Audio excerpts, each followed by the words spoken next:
اور اپنے آنے والے آگے کے بیہیویئر سے وہ اس بات کو ثابت کرے کہ ہاں مجھے حقیقت میں شرمندگی ہے اور میں نے غلط کیا تھا, مجھے اس پر افسوس ہے. تو اس طرح معاملات صحیح ہو سکتے ہیں. باقی بات چیت بند کرنا میں نہیں سمجھتا ہوں کہ یہ مسئلے کا حل ہے.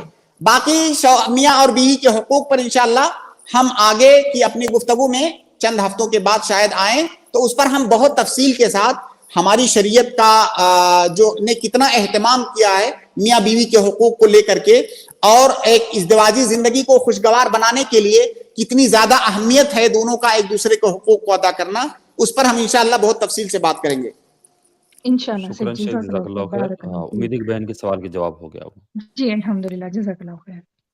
بارک اللہ فیک. ام ایمن جی, میں نے آپ کو ایڈ کیا, اگر آپ سن پا رہے ہیں تو پلیز انمیوٹ کر کے اپنا سوال پوچھیں.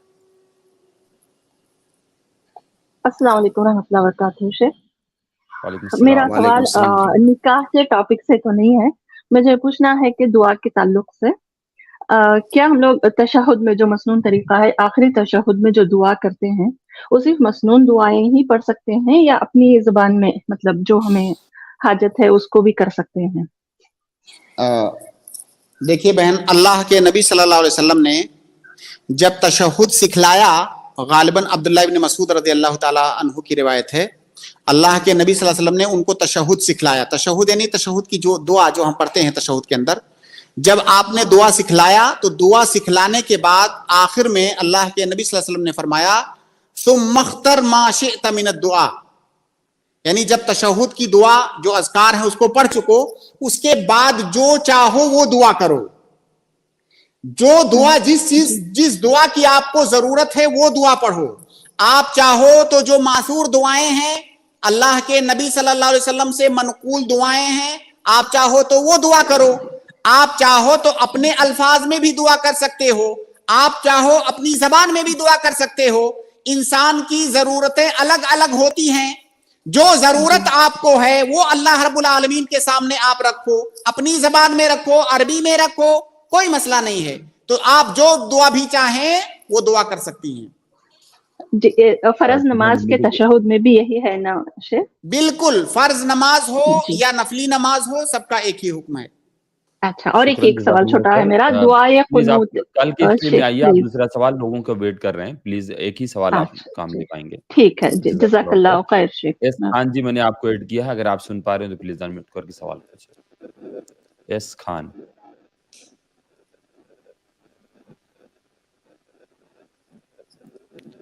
ان کی آواز مجھ تک نہیں آ رہی ہے. عبد الرحمان جی, میں نے آپ کو ایڈ کیا ہے, اگر آپ سن پا رہے ہیں تو پلیز انمیوٹ کر کے اپنا سوال پوچھیں. میوٹ ہیں آپ, انمیوٹ کریں. عبد الرحمان, ان تک میری آواز نہیں جا رہی ہے. میں عفیفہ گائز, میں نے آپ کو ایڈ کیا, اگر آپ سن پا رہے ہیں تو پلیز انمیوٹ کر کے اپنا سوال پوچھیں. عفیفہ گیاس,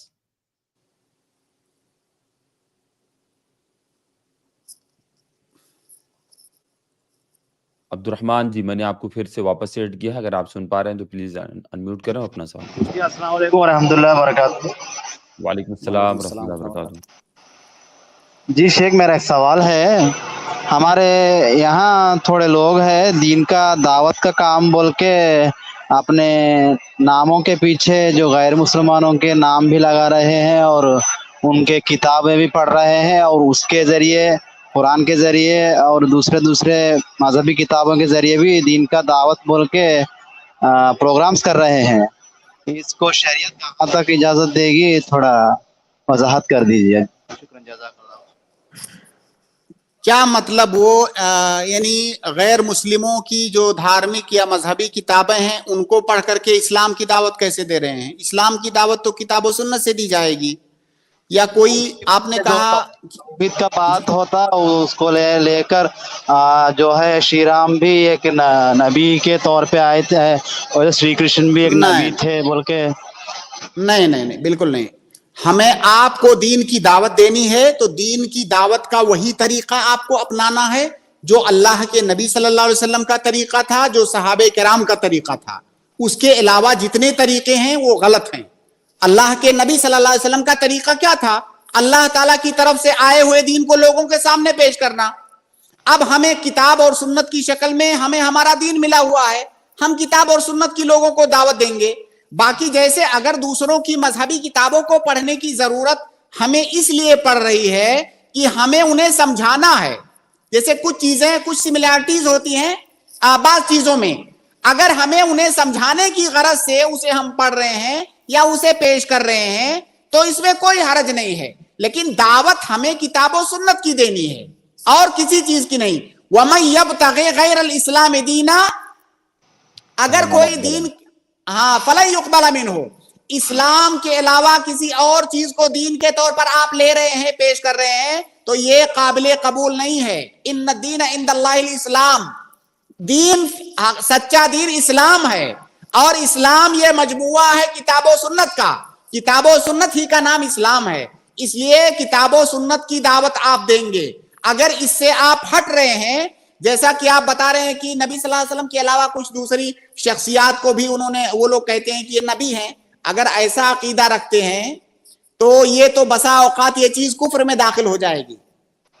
آپ یہ جو ہے گویا کہ اللہ تعالیٰ کی طرف اپنی طرف سے ایک جھوٹی بات منسوب کر رہے ہیں, یہ کفریہ بات ہے. اور جو آپ نے کہا کہ اپنے نام کے سامنے وہ غیر مسلموں کا نام لگاتے ہیں, تو یہ بھی جائز نہیں ہے. اپنے نام کے سامنے آپ اپنے باپ کا, اپنے خاندان کا نام لگائیے, دوسروں کا نام کیوں لگائیں گے؟ اللہ کے نبی صلی اللہ علیہ وسلم نے, ہمارے دین نے اس سے سخت منع کیا ہے کہ اپنے نام کے آگے آپ اپنے باپ کے علاوہ, اپنے خاندان کے علاوہ کسی اور کا نام لگائیں. یعنی باپ کا نام رہتا ہے شیخ, لیکن جیسے کہ میرا نام عبد الرحمن ہے, عبد الرحمن بھرت بول کے رکھ رہے ہیں, یہ میں نہیں لگانا.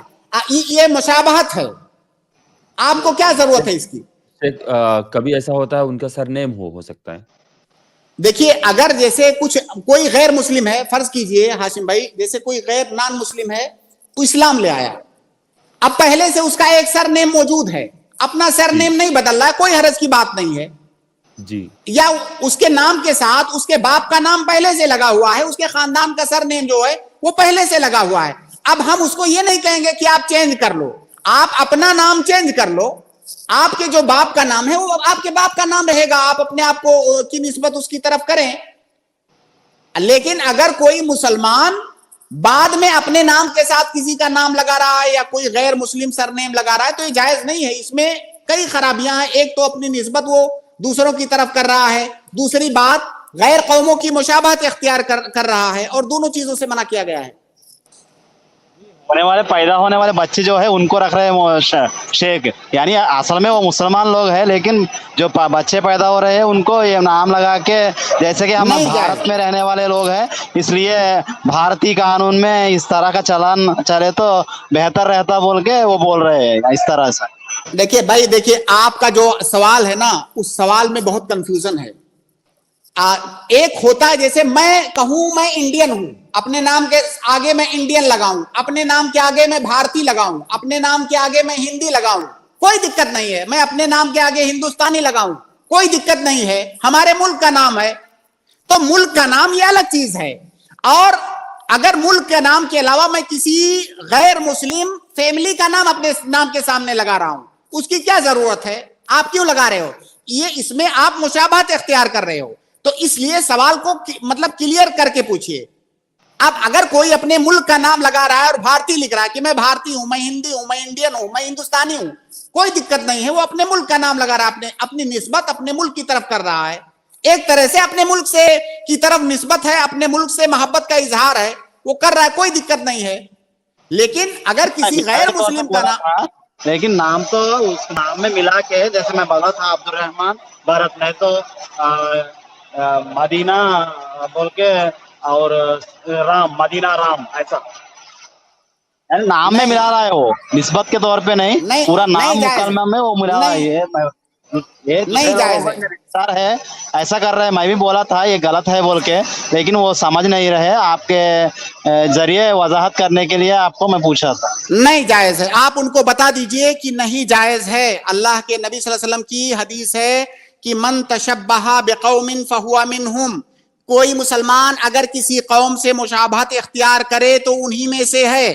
اسی طرح سے ایک حدیث ہے کہ من انتسبا الی غیر ابیہ، اگر کوئی اپنے باپ کے علاوہ کسی اور کی طرف اپنی نسبت کرتا ہے تو ایسے آدمی پر اللہ تعالیٰ کی لعنت ہے، لوگوں کی لعنت ہے، فرشتوں کی لعنت ہے۔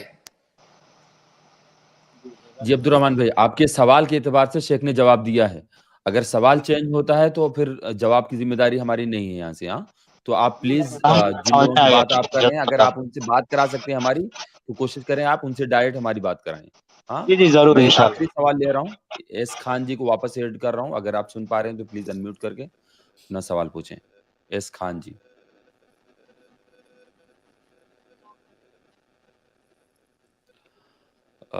لگتا ہے وہ یہاں پر موجود نہیں ہے۔ شیخ میں اپنے پروگرام کو ختم کر رہا ہوں، اجازت۔ جی جزاکم اللہ خیرن، بارک اللہ فیکم۔